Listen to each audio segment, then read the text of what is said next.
ನಮ್ಮ ರೈತರಿಗೆ ಒಳ್ಳೇದಾಗ್ತದೆ. ನಾವು ಈಗಾಗಲೇ ಒತ್ತಾಯವನ್ನು ನಾವು ಮಾಡ್ತಾ ಇದ್ದೀವಿ. ಬಿಜೆಪಿ ಪ್ರತಿಭಟನೆ ಮಾಡಕ್ಕೆ ಮುಂದಾಗಿದ್ದಾರೆ ಸರ್. ಗೊಬ್ಬರ ಬಿಜೆಪಿ ಏನ್ ಮಾಡ್ತಾರೆ? ಬಿಜೆಪಿ ಅವ್ರ ಮೇಲೆ ಪ್ರತಿಭಟನೆ ಮಾಡ್ಕೋಬೇಕು.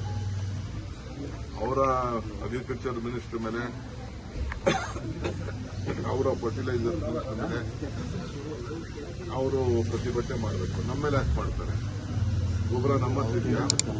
ಗೊಬ್ಬರ ಇಲಾಖೆ ನಮ್ಮತ್ತಿದೆಯಾ? ಗೊಬ್ಬರ ಫ್ಯಾಕ್ಟರಿ ನಮ್ಮತ್ತಿದೆಯಾ? ಏನಿಲ್ಲ. ಗೊಬ್ಬರ ಇರೋದೆಲ್ಲ ಅವ್ರ ಕೀಳು. ಅವ್ರು ಕೊಡೋದು ನಾವು ವಂಚೋದಷ್ಟೇ.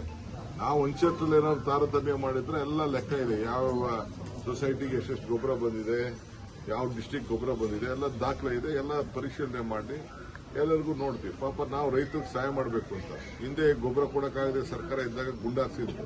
ನಾವು ಯಾವ ಕಾರಣಕ್ಕೂ ಆ ಕೆಲಸಕ್ಕೆ ಹೋಗಿಲ್ಲ, ನಾವು ಹೋಗುದಿಲ್ಲ. ಸರ್, ಇವತ್ತು ಸಿಎಂ ಜಿಲ್ಲಾವಾರು ಸಭೆಯನ್ನ ಮಾಡ್ತಾ ಇದ್ದಾರೆ. ಬೆಂಗಳೂರಿನ ಶಾಸಕರ ಸಭೆಗೆ ಇನ್ನೂ ಕೂಡ ಸಮಯ ನಿಗದಿ ಮಾಡಿಲ್ಲಲ್ಲ, ಯಾಕೆ ಸರ್?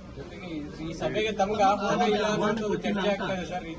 ಚರ್ಚೆ ಏನು ಅವಶ್ಯಕತೆ ಇಲ್ಲ. ಸಿಎಂಗೆ ಏನು ಅಧಿಕಾರ ಇದೆ, ಅಧಿಕಾರನ ಅವರು ಪ್ರಯೋಗ ಮಾಡಿಕೊಂಡು ಕೆಲವು ಎಂಎಲ್ಎಗಳಿಗೆ ಕೆಲವು ಸಮಸ್ಯೆಗಳನ್ನ ಕೇಳಲಿಕ್ಕೋಸ್ಕರ ನಮ್ಮ ಸುರ್ಜೇವಾಲಾ ಸಾಹೇಬರು ಅನೇಕ ವಿಚಾರಗಳನ್ನು ಅವ್ರ ಗಮನಕ್ಕೆ ತಂದಿದ್ದಾರೆ, ಮೆದುಳಿಗೆ ತಂದಿದ್ದಾರೆ, ಕರೆದು ಮಾತಾಡಿದ್ದಾರೆ. ತಪ್ಪೇನಿಲ್ಲ.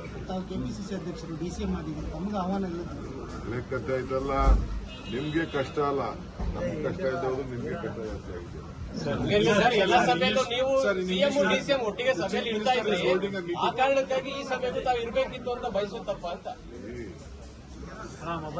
ನನಗೆ ಟುಡೇ ನನಗೆ meeting party general secretary consulted all the legislators. They wanted to have spoken immediately and raised a lot of concerns that has been given to the Chief Minister. The Chief Minister will discuss on this issue. As far as Bangalore is concerned, we have a separate agenda for it. We will discuss later. I also spoke to the Chief Minister on this issue because Bangalore needs a lot of financial support for all the MLAs. I also had a separate meeting with some of the legislators. Let the rural legislators be over and let rains also be stopped.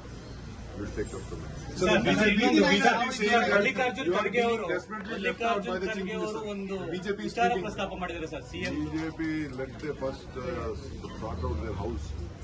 The house is in disorder. The party is in disorder. A lot of things are going on within themselves. Let them sort out their problem. A long way to go. Now today I am holding a meeting because I have to find an outcome report because we are conducting elections. A greater Bangalore authority has been done. Already we have discussed with even the opposition party members. They have given their consent. But publicly, politically, okay, fine. I don't want to comment on their meetings. Let them have whatever their meeting is there.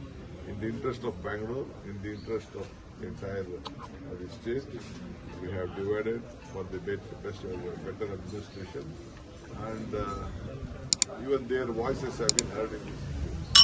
Now they may not be satisfied. Even though some of our decisions also may not be satisfied. We have to look on the geography.